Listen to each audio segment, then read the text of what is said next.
So here we go into our deep dive because we're in a series of thinking through my fingers, and we're talking to writers who write all kinds of different things.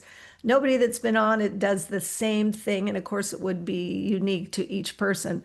But let's talk about writing. So first, I want to talk about your current project or something that is already out there that we might be able to access. So my current project is All Things Work Together for Good. And it's my memoir or autobiography, however you want to say it. It's my life story. And I start off with my childhood, starting at age 13. I had something traumatic occur. And I'll give like a very quick summary. But my older brother, we grew up in the South Bronx in the projects, and my older brother, while we were at school together, he was shot and murdered while we were on our lunch break. Uh, Oh, so my last memories of him are just seeing him on the ground with bullet holes in his chest. Uh, oh, and of course, after that, I really get into it in the book, everything that I went through following it, even a little bit right before the incident occurred, even my last conversation with my brother before he passed. And I kind of talked through how difficult it was, all the challenges, all the changes that were going on with me, and how it affected me, not just immediately after it happened, but for many years to come. And that the end it leads me up to me finding my relationship with God and me mm. also my healing and growth and just learning who I was throughout everything. It's so interesting, Jay, because you and I have been emailing a little bit, in preparation for this, and I find it absolutely fascinating that these unspeakably painful, tragic things happen. And yet, God will make good out of it. It doesn't mean we're glad it happened. We're not. But we know we can count on Him to do what only He can do. I just continue to marvel and be amazed at the goodness that can come from really just horrible, horrible things. Well, for starters, you know, what a horrible thing to have to go through, obviously, for your family and for your brother. And my heart breaks that that's a big part of your story. Did you feel compelled to write, uh, to heal, or because you wanted to help other people who were living traumatic experiences? Tell me about that.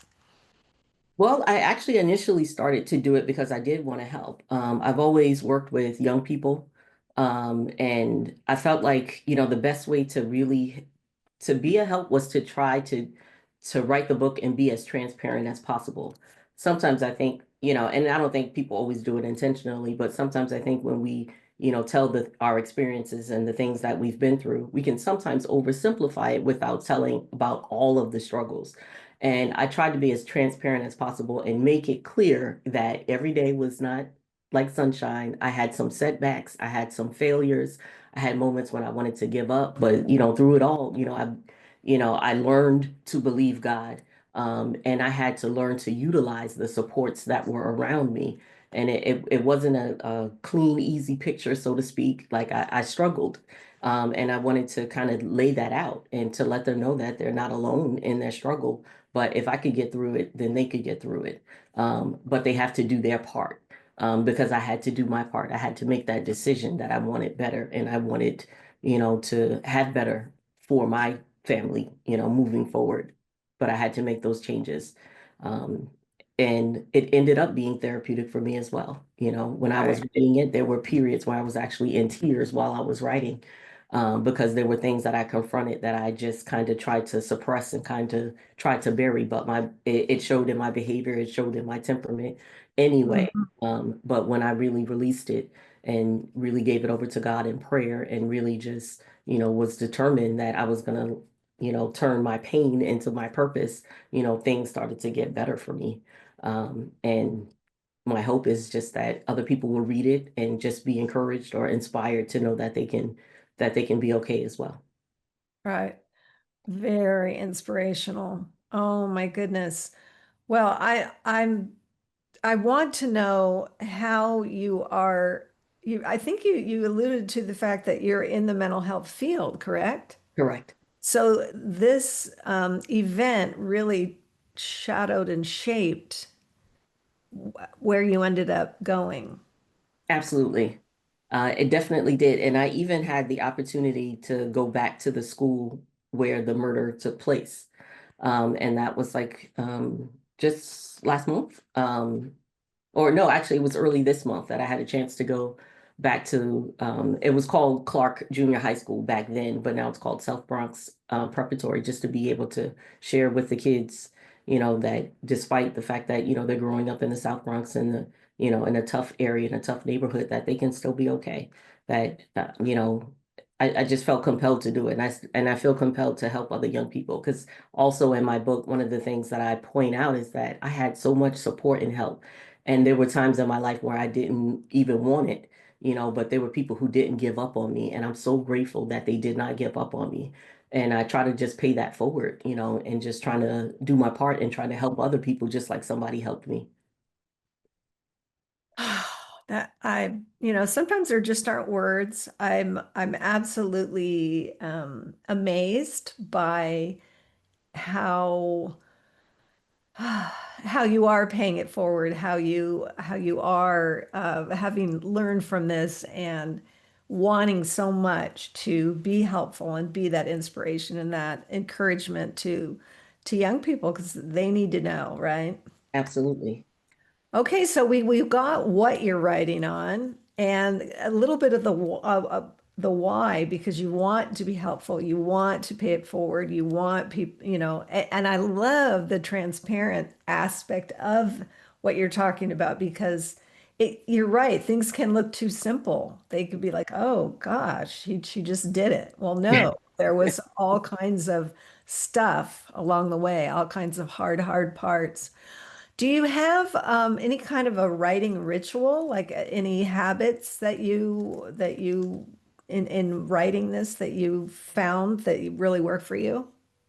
One of the things that definitely worked for me, because I'm not typically the type that can just sit down and just start writing. Like ideas will sometimes come to me in passing, like early in the morning when I'm on the road or whatever the situation may be. So what I learned to do was carry like a pen and pad with me everywhere.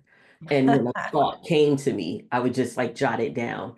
And of course, do it safely because I did mention being on the road. But but I just learned to have a pen and pad, and I still do that to this day. Like when something comes to me that's something I want to write about, I'll just write it down immediately. And when I do have that time, the opportunity to sit down in front of my computer, that's when I kind of, return to that idea and I just let it flow. And sometimes I let it flow in a way where, I'm misspelling words. I don't stop, I'm just trying to get it out and I'll clean it up later. All right, we just had a guest who said, "Don't get it right, get it written." So that's kind of like what you're Yes, I like that. That's a great way to say it. right. Just get it out and then revisit. Oh, yeah, that's a good one. I'm curious. I mean, you've talked a little bit about this, but what did you learn about you during this process, during the writing this book? Oh, first of all, what's the name? What's the name of the book? All things work together for good. Yes, you told Yeah. me that. Oh my gosh, I'm having a total freeze moment. Okay, yes, yeah, of course. I actually wrote it down. Okay.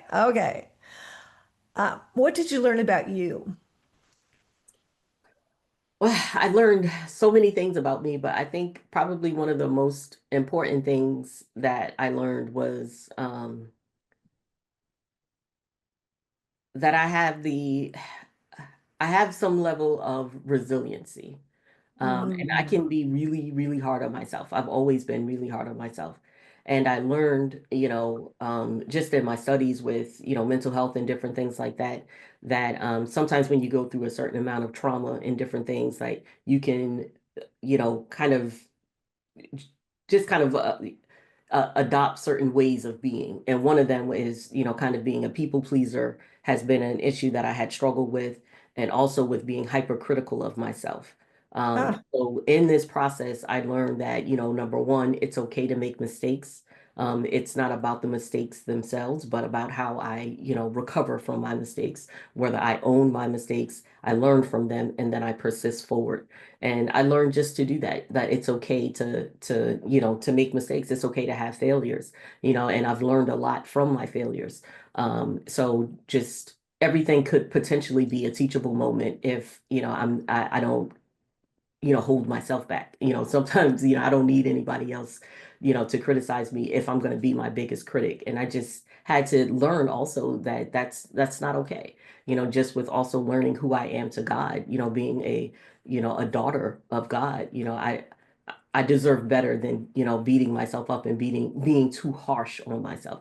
Um, and I just gave myself more room to make errors, to make mistakes, to have failures, to have bad days, but to get up and get right back in line. oh my gosh. Okay. I just think you need to either write a book or coach, or, I mean, you did write a book, another book, a follow-up book, a workbook, all these different things. And really, it's so incredible. And you have the desire. I mean, it's very clear you have the desire to want to be all that God made you to be, right?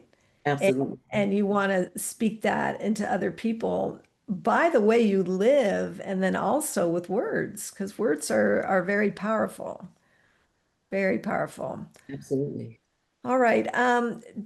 Do you have, are you going to keep writing? Is there more? Yes, tell me about that. Yes, I do have the desire to keep writing, and I actually wanted to work on a project with my son. And if I could tell a little bit of his story a little bit, because he also writes Sure. the testimony at the end of my book. But basically, when he was young, he had some struggles as far as school was concerned. He had speech delay and different things that were going on. And I was at the school constantly because, there were constant issues coming up.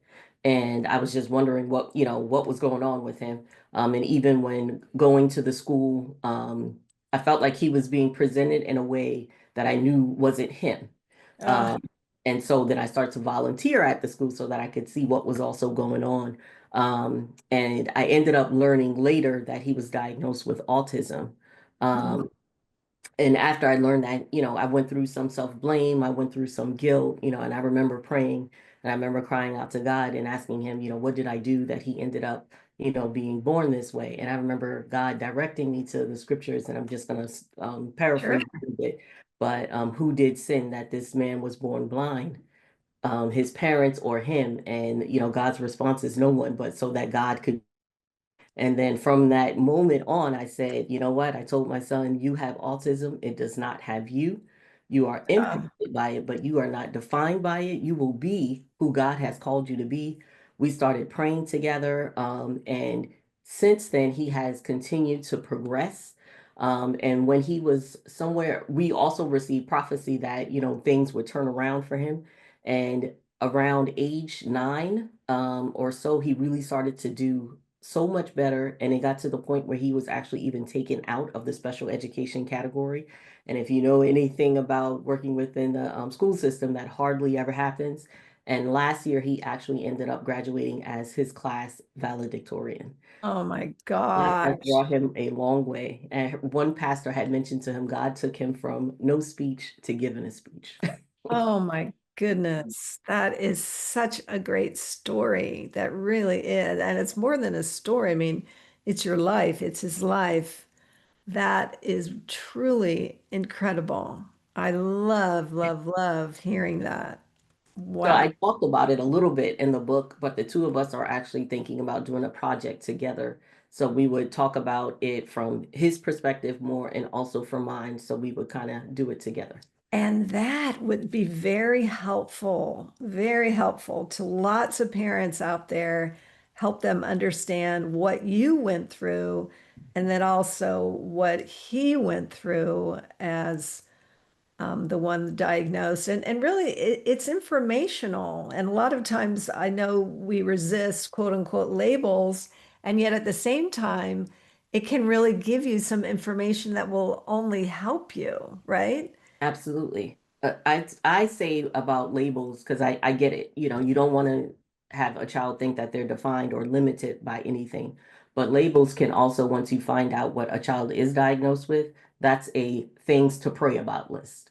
Because I was determined to tell him, you know, you are not going to be defined by this. Yeah, you may be impacted, but we're going to believe God. And, you know, he's had just credible, just an incredible just story. You know, things have really turned around for him.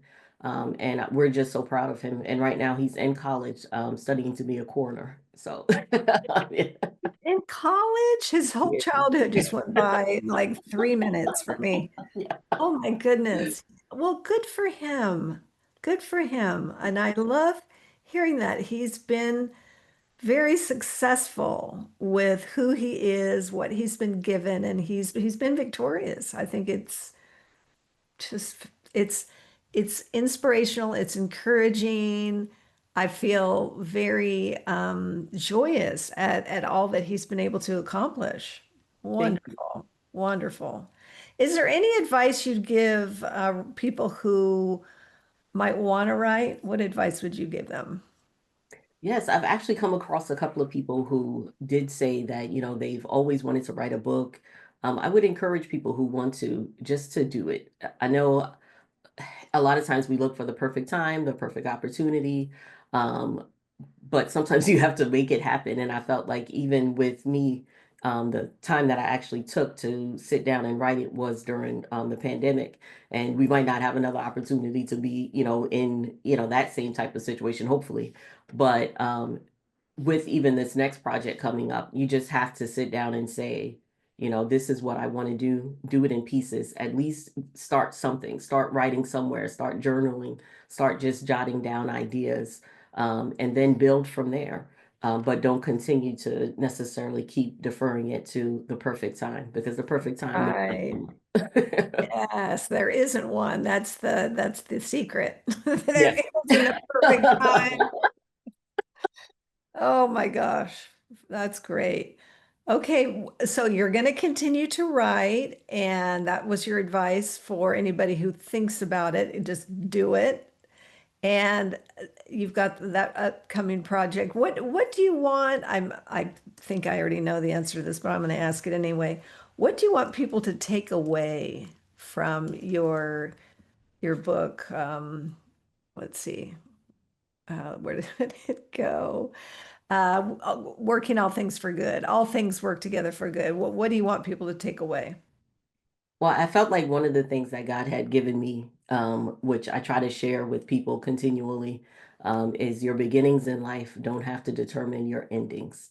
No matter how you start out, no matter what you may go through, there's still hope. And with the right supports, with your faith, with, you know, believing God, with just being determined, with some level of determination, you can be okay. You know, if things can turn around for me, things can absolutely turn around for you. Mhm. So a lot of hope. And I recently heard hope is a discipline. And I thought, I was like, what? I mean, I don't think I'd ever really thought of it that way, but when you sort of unpack the word hope, I mean, it does require some discipline to know, to have that feeling that God is going to work all things for good, and that is a hope, and it's a promise, which I think is like, how does it get any better than that? I I mean, mean, yeah. come on. Oh my It's goodness. discipline. Yes. Okay. Is there anything that you didn't get to share that you feel like you'd like to say? Um, Not that I can think of. I hope that people are encouraged by reading the book. And I love to be able to communicate with people. So I believe I may have given you my website. So it has my email address. If, you know, people want to reach out to me by email, I'll definitely respond back. Wonderful. And that was my next question is how can people find you? Tell me how people can find you for those of us who are auditory, oral listeners, So oral it's learners. yes. Ah, So my website is Jaye Ancruem, Jaye Ancruem, my last name, .com. And my email address is listed on the website, so feel free to contact me, and I'll Yay. absolutely get back with you as soon Oh, as. that is so wonderful. Gosh, I love having these conversations. I leave absolutely feeling very full and very excited by all the different things people are doing out there to be of service, you know? Absolutely. You have a servant's heart. I mean, that is clear. Thank And you.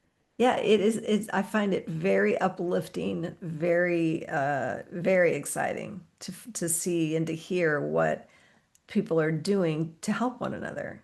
Just, I mean, that's, I think, a huge reason why we're here. Absolutely. And you're so right about that. Despite what may seem like is going on in the world right now, there's always hope. There are always caring people. There are always people who want to show love. So I That's love that. right.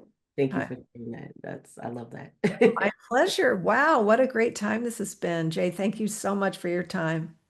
Oh, you're welcome. I had a wonderful time with you. Too.